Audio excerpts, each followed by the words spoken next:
എടാ വിഷ്ണു, നീ ഒരു കാര്യം ചെയ്യ്. 2 പൊട്ടിച്ചിട്ട് ആ വണ്ടി ഇങ്ങെടുത്തോണ്ട് പോര്.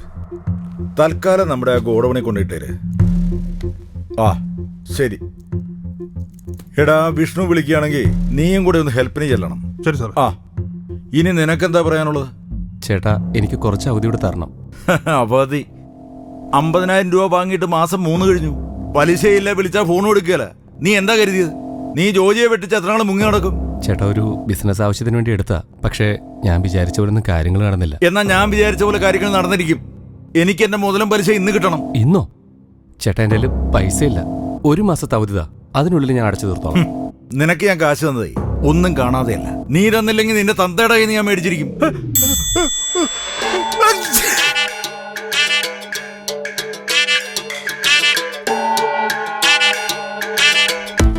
എടാ ശോക, ഇവന്മാര് മുങ്ങാൻ നോക്കണം. ശരി ചേട്ടാ, ഞാൻ എന്തിനാ ചേട്ടാ ഇരിക്കുന്നത്? നീ അല്ലടാ ഇവനെ എനിക്ക് മുട്ടിച്ചു തന്നത്. അവിടെ ഇരിടാ. കൊച്ചൗസേപ്പ് മകൻ 2500.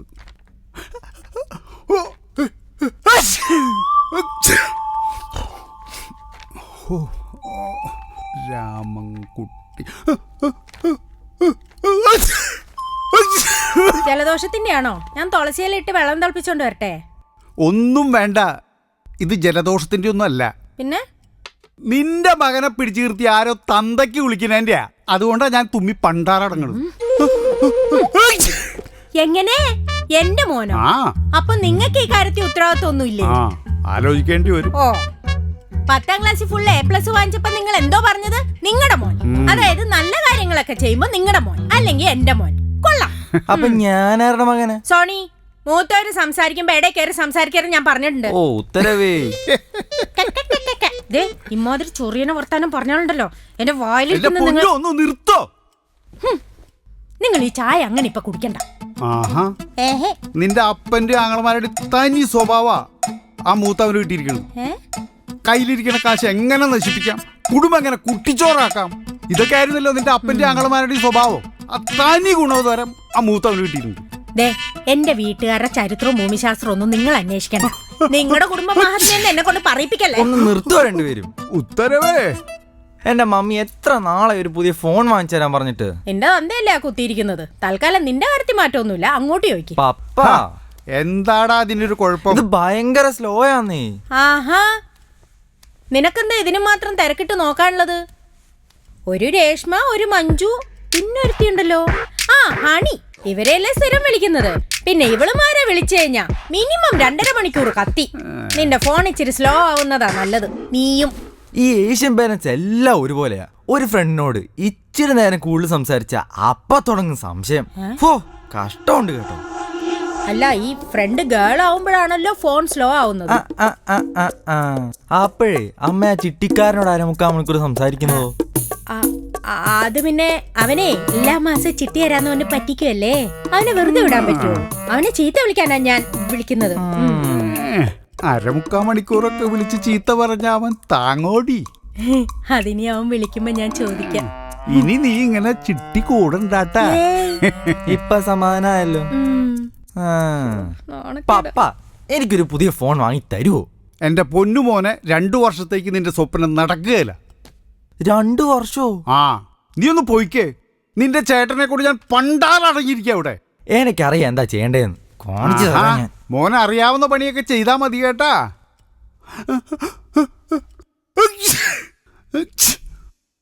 എന്റെ കർത്താവേ, തന്തയ്ക്ക് വിളി അവസാനിക്കുന്നില്ലല്ലോ. നല്ല മക്കളുണ്ടായില്ലെങ്കിൽ തന്തമാര് തുമ്മി തുമ്മി ചാവും, പണ്ടാറടക്കും. ഏതായാലും നിന്റെ കയ്യിൽ നിന്ന് കാശ് കിട്ടാൻ പോകുന്നില്ലെന്ന് എനിക്ക് മനസ്സിലായി. നമുക്ക് നിന്റെ വീട്ടിലേക്ക് പോവാം. നിന്റെ തന്തയുടെ കയ്യിൽ നിന്ന് ഞാൻ കാശ് മേടിച്ചോളാം. അയ്യോ ചതിക്കല്ലേ ചേട്ടാ, പൈസ ഞാൻ തരാന്ന് പറഞ്ഞല്ലോ. നിന്നേക്കാൾ വലിയ ഉടായ്പകാരെ ഞാൻ കണ്ടിട്ടുണ്ട്. കാശിന്റെ കാര്യത്തിലുണ്ടല്ലോ, സ്വന്തം തന്തയാണെ പോലും ഞാൻ സമ്മതിക്കത്തില്ല. പിന്നെയാണോ നിന്റെ തന്ത?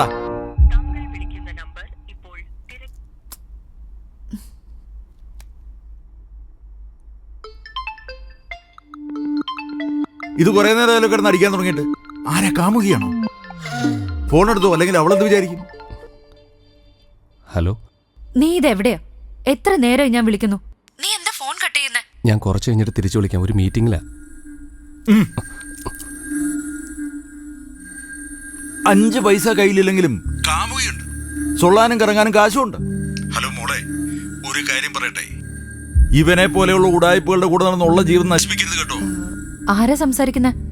ഇവൻ എന്റെ ഒരു 50,000 രൂപ വാങ്ങിയിരുന്നു, അത് വാങ്ങിക്കാൻ വേണ്ടി വിളിച്ചു വരുത്തിയതാ. ശരി ഏട്ടാ, നിങ്ങളുടെ കാര്യങ്ങൾ നടക്കട്ടെ. ഞാൻ ബോണിയെ പിന്നെ വിളിച്ചോളാം. ഇത് നിന്റെ സ്ഥിരം പരിപാടിയാണോ? ഇത്രയും പറഞ്ഞിട്ട് അവൾക്കൊരു പ്രശ്നമില്ലല്ലോ.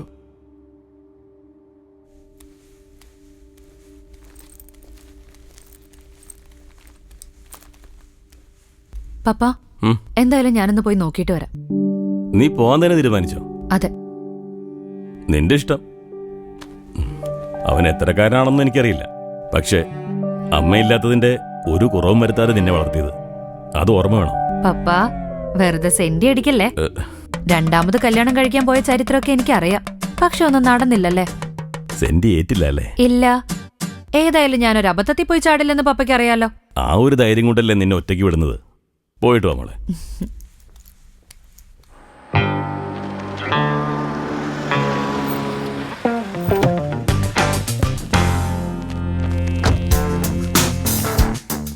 നിന്റെ തന്തപ്പടി മുന്നേ തന്നെ പ്രതീക്ഷിച്ചിട്ടുണ്ടല്ലോടാ. ഞാൻ അറിഞ്ഞില്ല ഏതായാലും. ആരാ? ഫിലിപ്പ് സാറല്ലേ?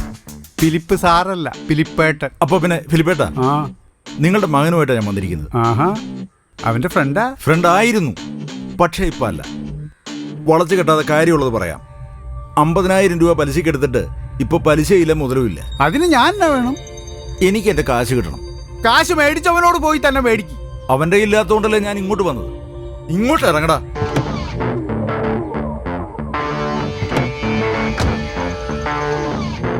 ആഹാ, കൂടെ ഈ നാറി ഉണ്ടായിരുന്നു. നീ എന്ന് എന്റെ മോന്റെ കൂടെ കൂടിയോ അന്ന് മുതൽ ഗതികേടാ. എന്റെ വീട്ടിലും അങ്ങനെയൊക്കെ തന്നെയാണേ പറയുന്നത്. എന്താടാ കുണുകുണുക്കുന്നേ? ആ, താനൊരു കാര്യം ചെയ്യും, ഇവനെ കൊണ്ടുപോക്കോ. തന്റെ കാശ് മുഴുവൻ കിട്ടിയിട്ട് അവനെ തിരിച്ചുണ്ടാക്കിയാൽ മതി. താനൊരു തന്തയല്ലേ? തന്ത ആയതുകൊണ്ടാണോ പറഞ്ഞത്? തന്റെ കാശ് എളുപ്പത്തിൽ കിട്ടാനൊരു വഴിയുണ്ട്. ആ, പറ എന്താ അത്? ഇവിടുന്ന് ഇറങ്ങിയിട്ട് ഒരു 3.5 കിലോമീറ്റർ കഴിയുമ്പോൾ 3.5 കിലോമീറ്റർ കഴിഞ്ഞ് മെയിൻ റോഡ് കാണാം. മെയിൻ റോഡിൽ കൂടെ കുറച്ചുകൂടി മുമ്പോട്ട് പോകുമ്പോ ഇടത്തെ സൈഡില് പോലീസ് സ്റ്റേഷൻ ഉണ്ട്. താൻ അവിടെ കൊണ്ടുപോയി ഒരു പരാതി കൊടുക്കും, തന്റെ കാശ് മുഴുവനും കിട്ടും. വലതും വന്ന് കഴിച്ചിട്ട് പോടാ, അല്ലെങ്കിൽ ശരീരം ക്ഷീണിക്കും. എടാ മോനെ, ഞാൻ പോവാ. നിനക്ക് പൈസ ഉണ്ടാകുമ്പോൾ നീ എനിക്ക് തന്നാ മതി. ഇതുപോലൊരു തന്തയുടെ മകനായി ജനിച്ചത് തന്നെയാടാ നിനക്ക് കിട്ടിയ ഏറ്റവും വലിയ ശിക്ഷ. അതുകൊണ്ട് ഇനി ഞാനായിട്ട് നിന്നെ ശിക്ഷിക്കുന്നില്ല. പോട്ടെടാ. ഇത്തവണ തുക കുറഞ്ഞു പോയല്ലോ. എന്തേ 50,000 നിർത്തിക്കളഞ്ഞേ? കൂടുതൽ ട്രൈ ചെയ്താ, പക്ഷെ ഇത്രേ കിട്ടിയുള്ളൂ. എന്താ സമാധാനമായാലും? കുറച്ച്. നീ കഴിക്കുന്നില്ലേ? അതുകൊണ്ടാ കാരണബോധനം കൊടുത്തേക്ക്. നല്ല തന്തേ, നല്ല മക്കളും. അടുത്ത കുരിശെത്തിയല്ലോ. നമസ്കാരം. ആ, വാ വാ വാ, കടന്നു വാ. മുടിഞ്ഞ ട്രാഫിക് കാരണം കുറച്ച് ലേറ്റ് ആയി പോയി. ആ, ഇരിക്കും. ആ, എന്തായി ബഷീറെ കാര്യങ്ങള്? അവര് പറയുന്ന ഈ സ്ഥലം വെച്ചോണ്ടിരിക്കണമെന്നാ, മറിക്കാനാ പറയുന്നത്. എന്നാ പിന്നെ മറക്കി, ഞാൻ ഇടങ്കോലിട്ടൊന്നും വേണ്ട. വലിയ കുഴപ്പമില്ലാത്ത ലാഭം കിട്ടുന്നുണ്ടല്ലോ. അത് പോരല്ലോ വക്കീലേ, നമുക്ക് വേണ്ടത് നല്ല ലാഭമല്ലേ. അതിനുള്ള പുതിയ പരിപാടി ഞങ്ങൾ കണ്ടുവച്ചിട്ടുണ്ട്. പാർട്ട്ണർഷിപ്പ് പരിപാടിയല്ലേ, അത് വേണ്ട. ആ പരിപാടിക്ക് ഞാനില്ല. ബോണി ഒരു ഷെയർ കൂടാന്ന് പറഞ്ഞായിരുന്നു. അത് വളരെ നന്നായി. അവൻ ഏതോ ബിസിനസ് നടത്തിയിട്ട് ഒരു 50,000 രൂപ ഇന്ന് ലാഭം കിട്ടി. അച്ചായനെന്തിനാ പേടിക്കുന്നേ? എല്ലാത്തിനും മകനില്ലേ? ആ, നോക്കിയേ, അവൻ്റെയും എൻ്റെയും ഷെയർ കൂട്ടിക്കുഴക്കണ്ട. എനിക്ക് എൻ്റേത് ബ്ലാക്കായിട്ട് കിട്ടിയാൽ മതി. ആ, അതൊന്നും കുഴപ്പമില്ലെന്നേ. ആ, ഈ കാശെല്ലാം ഇവിടെ ഇങ്ങനെ കൂട്ടി വെക്കുന്നത് ശരിയല്ല കേട്ടോ. ഇൻകം ടാക്സുകാർക്ക് സംശയം തോന്നിയാൽ പണിയാകും. അതിനല്ലോടോ വക്കീലെ തന്നെയും കൊണ്ട് നടക്കുന്നത്. എന്ന് ഈ സ്ഥലക്കച്ചവടമൊക്കെ ആയിട്ട് നടന്ന മതി. വല്ലപ്പോഴൊക്കെ ആ കോട്ടൊക്കെ ഇട്ട് കോടതി കയറി നടക്കണ്ടേ?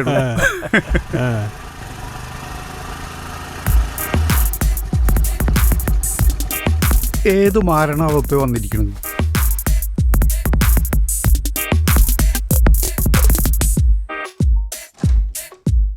ബോണിയില്ലേ? ആരാ? ഞാൻ ബോണിയുടെ ഫ്രണ്ടാ. ഫ്രണ്ട് എന്ന് വെച്ചാ? ഫ്രണ്ട് എന്ന് പറഞ്ഞ സുഹൃത്ത്. എടി മിനിയെ. അമ്മയല്ല, എനിക്ക് ബോണിയെ കാണണ്ടേ. എടി മിനിയെ, എടി ഉണ്ടമനി, ഇങ്ങോട്ടൊന്ന് വാടി. ഉണ്ട് നിങ്ങളെ തള്ള. സോറി, ഞങ്ങള് വെറുതെ തമാശക്ക് തള്ളക്ക് വിളിച്ച് കളിക്കാറുണ്ടേ. അതെ അതെ. ആരാ? ഞാൻ അനീറ്റ, ബോണിയുടെ ഫ്രണ്ടാ. ബോണി എവിടെ അമ്മ? ഞാൻ വിളിക്കാവേ. വേണ്ട. മകൻ നല്ല കച്ചവടക്കാരനല്ലേ, ഇനിയിപ്പോ കെട്ടിച്ചു കൊടുക്കാലോ. എന്റെ വായിന്ന് വല്ല പുളിച്ച തെറിയായി കൂട്ടും.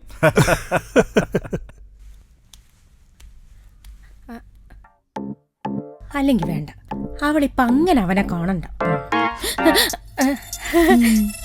അവൻ കൊറേ നേരെ കഥകടച്ചകത്തിരിക്കുന്നു, ഉറങ്ങിക്കാണും. ഉറങ്ങാൻ സമയം ആയിട്ടില്ല അമ്മ.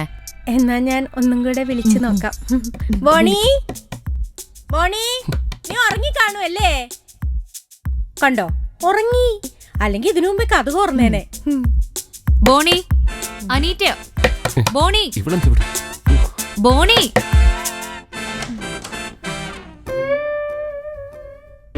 നീ എന്താ വിളിച്ചിട്ട് ഫോൺ എടുക്കാത്ത? അകത്തേക്ക് വാ.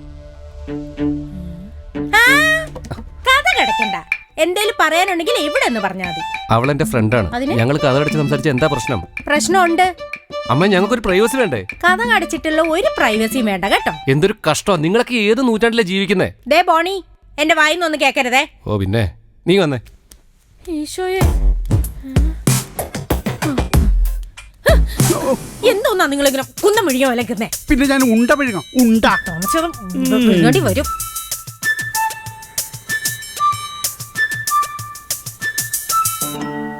തിരിച്ചു കൊടുക്കാൻ പറ്റില്ലെങ്കിൽ പിന്നെ എന്തിനാ നീ ഈ കാശൊക്കെ വാങ്ങുന്നത്? നിന്നോട് ഞാൻ പറഞ്ഞിട്ടില്ല എന്റെ സ്വപ്നങ്ങളെക്കുറിച്ച്. എന്താണാവോ പറയാതിരുന്നത്? സ്വപ്നം പൂവണിയുന്നത് നീ കണ്ടറിയട്ടെ എന്ന് വിചാരിച്ചു.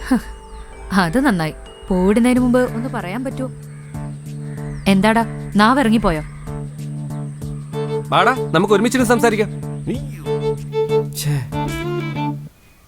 അതെ, ഞാൻ ഫോണിൽ സംസാരിക്കുന്ന പറഞ്ഞ എന്തൊരു ബഹളായിരുന്നു. ഇപ്പൊ ഒന്നും പറയാനില്ലേ? നീ ഒരു കാര്യം ചെയ്യ്, ആ രേഷ്മേനെ മഞ്ജുനെ ഹണീനെ വിളിച്ചോണ്ട് വാ, എന്നിട്ട് നടുക്കിരുന്ന് സംസാരിക്കും. പൊന്നോ, അല്ലേലും മത്തം കുത്തിയ കുമ്പളം മുളക്കില്ല. ഒന്നുമില്ലേ? നീ കുറച്ചുകൂടെ പ്രാക്ടിക്കലായിട്ട് ചിന്തിക്ക്. ബിസിനസ് എന്നും പറഞ്ഞ് കുറെ നാളായില്ലേ നടക്കാൻ തുടങ്ങിയിട്ട്. നീ എവിടെയെങ്കിലും ഒരു ജോലിക്ക് കയറ്. എടി, അതെനിക്ക് നേരത്തെ ആകാരുന്നല്ലോ. പിന്നെ എന്താ നിന്റെ ഉദ്ദേശം? വീട്ടിൽ എനിക്ക് കല്യാണാലോചനകൾ തുടങ്ങി. നിന്റെ കാര്യം കൂടി അറിഞ്ഞോണ്ട് എന്നെ എത്രയും പെട്ടെന്ന് കെട്ടിച്ചു വിടാനേ അവര് നോക്കൂ. എത്ര നാളായി ഞാൻ പറയുന്നു വീട്ടിൽ വന്ന് സംസാരിക്കാൻ. നിനക്കാണെങ്കിൽ ഒടുക്കത്തെ പേടി. എനിക്ക് വീട്ടിൽ നിന്ന് ഒരു സപ്പോർട്ടില്ല. നീയും കൂടെ എന്നെ കൈവിടരുത്. ഒരു സംഭവം ഒത്തു വന്നിട്ടുണ്ട്, ഞാൻ അതിൽ പിടിച്ചു കയറും. ബിസിനസ് എന്നും പറഞ്ഞ് നീ ഇപ്പൊ എത്ര രൂപ കൊണ്ടേ കളഞ്ഞിട്ടുണ്ട്. നിനക്ക് ജോലിക്ക് പോകാൻ താല്പര്യമില്ലെങ്കിൽ വേണ്ട. നിന്റെ പപ്പ പറഞ്ഞ പോലെ കൃഷിയുടെ കാര്യങ്ങൾ നോക്ക്. അയ്യേ, ചീഞ്ഞു നാറ് കിടക്കുന്ന ഒരു ഭർത്താവിനാണ് നിനക്ക് വേണ്ടത്. നീ ഒരു മണ്ടന. കൃഷിക്കാരെല്ലാം മോശക്കാരാണെന്നാണ് നിന്റെ വിചാരം? നിനക്ക് പ്രാന്താണോ? കൃഷി ചെയ്ത് ആരെങ്കിലും ഈ നാട്ടിൽ രക്ഷപ്പെട്ടിട്ടുണ്ടോ? എടി, ഞാനൊരു സിനിമയുടെ ഓഡിഷന് പോയില്ലേ, അതിലെനിക്ക് സെലക്ഷൻ കിട്ടിയിട്ടുണ്ട്. നായക തുല്യമായ റോളാ. എൻ്റെ പാഷൻ അത് നിറവേറും. അതിനുവേണ്ടി അഡ്വാൻസ് കൊടുക്കാൻ വേണ്ടിയിട്ടാ ഞാൻ ആ ജോജിയുടെ കയ്യിൽ നിന്ന് 50,000 വാങ്ങിയത്. പാഷൻ അഡ്വാൻസോ? എടി, ഞാൻ എല്ലാം വിശദമായിട്ട് പറയാം, നീ ഇതൊന്ന് കേക്ക്.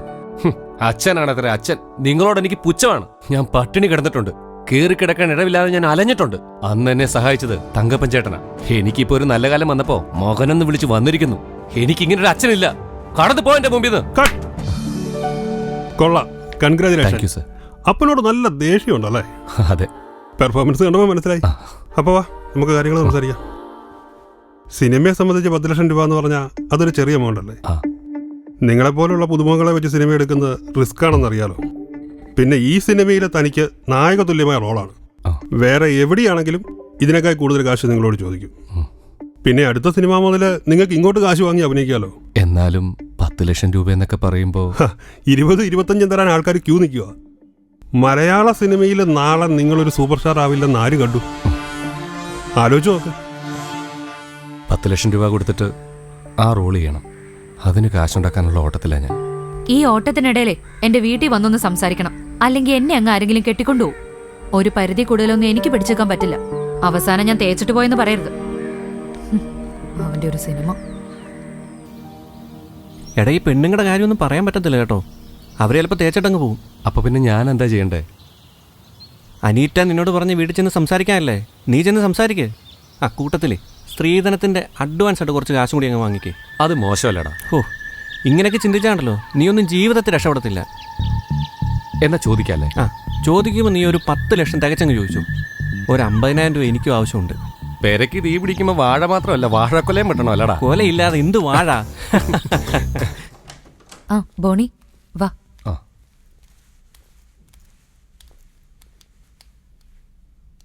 പപ്പ ഉം, ഇതാ ബോണി. വാ ഇരിക്കെ. ശരി. അനീറ്റ എന്നെ കുറിച്ച് പറഞ്ഞിട്ടുണ്ടാവുമല്ലോ അല്ലേ? അവളെന്തിനാ നിങ്ങളെ കുറിച്ച് പറയുന്നത്? എന്ത് ചെയ്യുന്നു? ജോലി, ബിസിനസ്? ഞാനിങ്ങനെ 1-2 ബിസിനസ് തുടങ്ങിയായിരുന്നു, പക്ഷെ അത് ഫ്ലോപ്പായി പോയി. എല്ലാം ഫ്ലോപ്പായി. ചുരുക്കി പറഞ്ഞാൽ ഇപ്പൊ പണിയൊന്നുമില്ല. ഇവിടെ കല്യാണം കഴിക്കാൻ പോകുന്ന ആളെ കുറിച്ചേ എനിക്ക് കുറച്ച് സങ്കല്പങ്ങളൊക്കെ ഉണ്ട്. പപ്പ, അത് അടുത്ത മാസം തുടങ്ങാൻ പോകുന്നൊരു പുതിയ സിനിമയിൽ നായകതുല്യ ഒരു വേഷമുണ്ട്. അപ്പോൾ ആ സിനിമ റിലീസ് ചെയ്താൽ പിന്നെ ഇഷ്ടംപോലെ സിനിമകളുണ്ടാവും.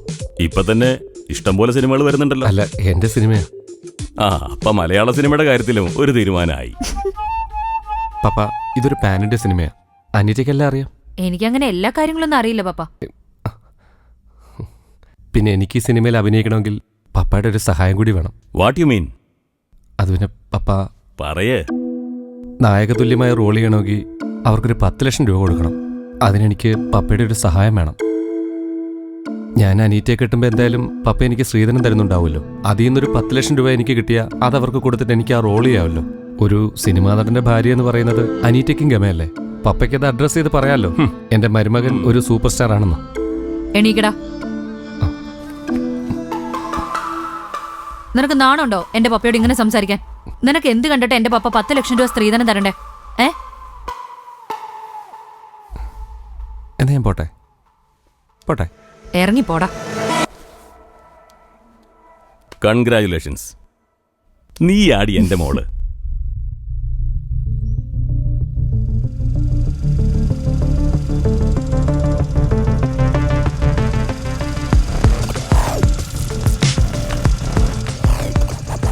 പേടിക്കണ്ട, ആളെ നേരിട്ട് കണ്ടാലേ സാധനം തരത്തുള്ളൂ എന്ന് പറഞ്ഞു. കാര്യങ്ങളൊക്കെ സിജോ പറഞ്ഞിട്ടുണ്ടാവുമല്ലോ. ആ പറഞ്ഞു.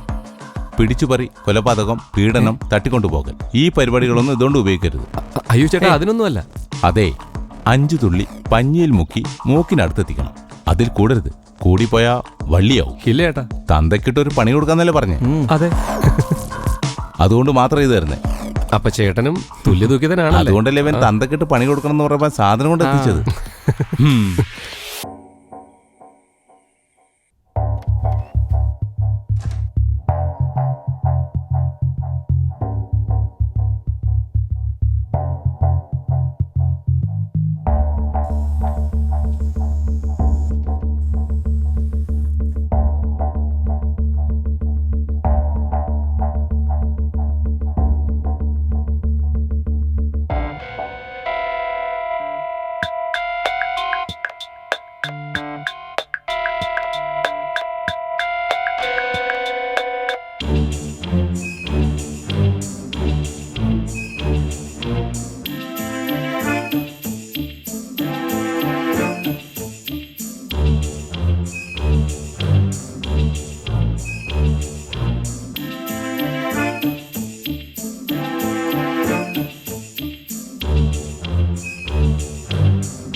എടാ കൊച്ചനെ, നീ തന്തക്കിട്ട് പാരപണിയുമെന്ന് എനിക്ക് നന്നായി അറിയാമായിരുന്നു. അതുകൊണ്ട് കാശെല്ലാം ബാങ്കിലിട്ട് സ്വത്ത് വിവരമെല്ലാം കാണിച്ച് ഞാൻ ടാക്സും അടച്ചു. നീ കൊണ്ടുപോയി കളയുന്നത് വെച്ച് നോക്കുമ്പോൾ എനിക്ക് ഇതാ ലാഭം.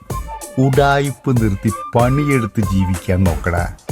ഇത് എൻ്റെ അവസാനത്തെ ഉപദേശമാണ്. നിന്റെ കാരണഭൂതൻ.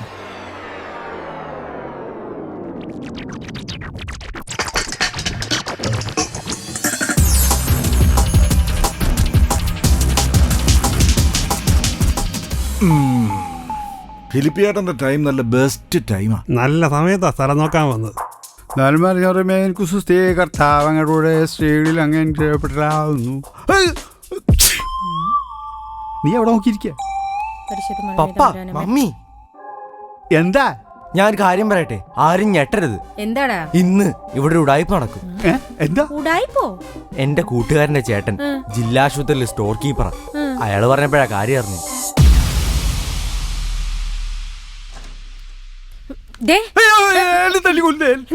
നീയായിരുന്നോ?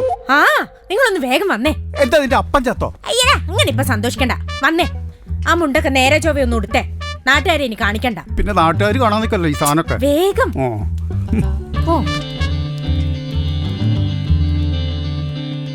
എന്റെ കർത്താവ് ശോഭിച്ചായേ, എന്തായി കാണണേ? ഞാൻ ഈ ഫോട്ടോ ഒക്കെ എടുത്തിട്ട് അനീറ്റ ചേച്ചിക്ക് അയച്ചു കൊടുത്തു. നിനക്ക് എവിടെ നാടാ നമ്പർ കിട്ടിയേ? അതൊക്കെ അന്ന് വന്നപ്പോഴേ സംഘടിപ്പിച്ചതാ. കൊള്ളാം. അയ്യോ,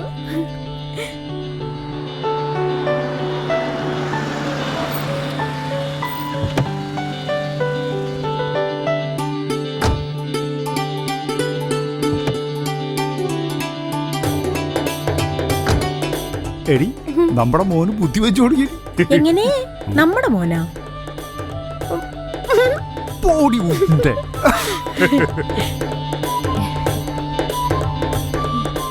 മമ്മി, ആ, മോള് വന്നോ? ദേ അങ്ങോട്ട് നോക്കി.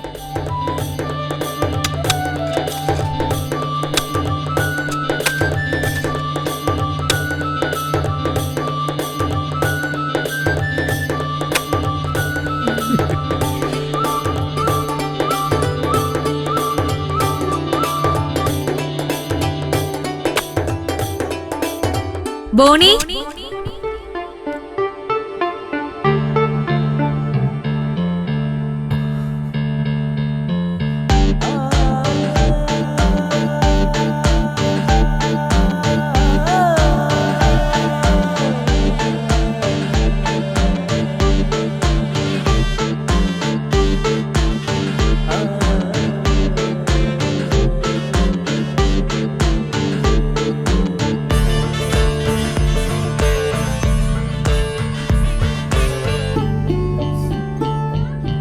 തൊടണ്ട, ദേഹത്ത് മുഴുവൻ വേർപ്പാ.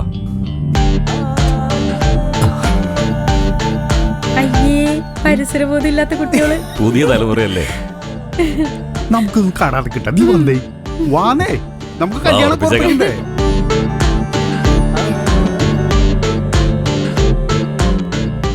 എപ്പോഴാ മനസ്സമ്മതം? അതിപ്പോ കഴിഞ്ഞല്ലോ.